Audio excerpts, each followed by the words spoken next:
J'ai enfin changé mon ordinateur. Pour ceux et celles qui suivent la chaîne depuis un petit bout de temps, vous savez que ça fait un petit moment que je faisais des remarques à l'occasion par rapport à mon bon vieux MacBook Pro 2015. C'est juste que là, en 2024, j'ai appelé chez Apple pour avoir des recommandations de ce que je devrais acheter. Là, quand j'ai dit que j'avais un MacBook Pro 2015 puis je voulais l'optimiser, tu sais, peut-être que je me suis dit, avant d'acheter quelque chose d'autre, je pourrais peut-être mettre à jour certaines choses, faire un peu de ménage.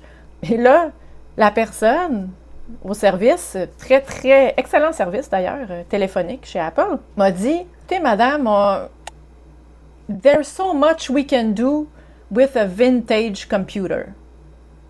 Ah, c'est là que j'ai compris que mon ordi était vieux.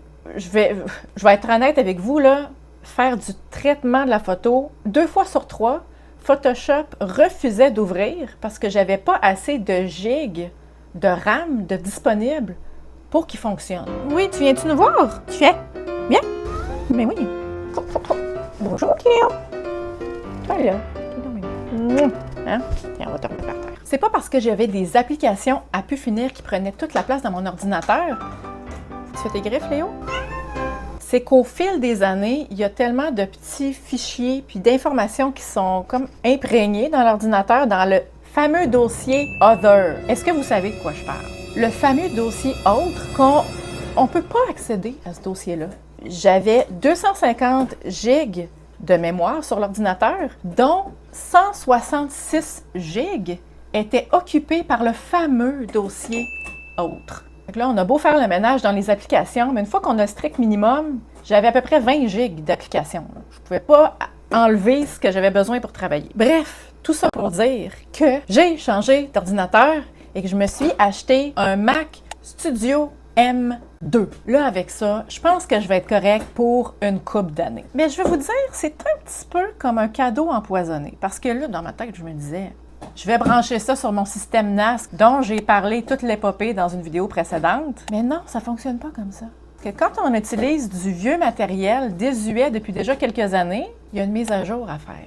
Là, j'ai réalisé qu'en plus de ma boîte Mac Studio, j'allais avoir besoin d'un autre moniteur parce que là, je ne pouvais pas le brancher avec mon MacBook Pro. Ça ne communique pas cette affaire-là ensemble. Heureusement que j'avais déjà mon clavier, que j'avais déjà ma souris parce que là, ça aurait augmenté encore la facture. Mais le temps que je sauve dans ma vie, toutes les applications d'intelligence artificielle qui fonctionnaient lentement sur mon MacBook Pro, ça se fait... c'est comme le paradis. Ça se fait en... Si c'est pas une fraction de seconde, c'est à peu près 1 seconde et quart. Bref, je vous parle de ça juste parce que je suis vraiment heureuse. C'est un petit coup dans le compte en banque, hein? On ne se cachera pas, mais c'est un investissement à long terme. C'est une recommandation que je fais la plupart du temps pour les photographes qui veulent s'acheter de l'équipement de photo. Achetez ce qui va répondre à vos besoins, puisque vous avez naturellement les moyens de vous acheter. Pour faire un parallèle, en 2019, je me suis acheté un Sony A9. Je fais de la photo de sport, ça répondait parfaitement à mes besoins. Et à l'époque, en 2019, le A9, son temps, c'était la première génération. Depuis ce temps-là, il y en a eu plusieurs autres générations. C'était le NEC Plus Ultra.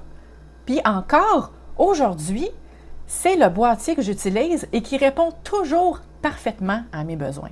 Alors, est-ce que c'est un bon investissement de payer pour le boîtier?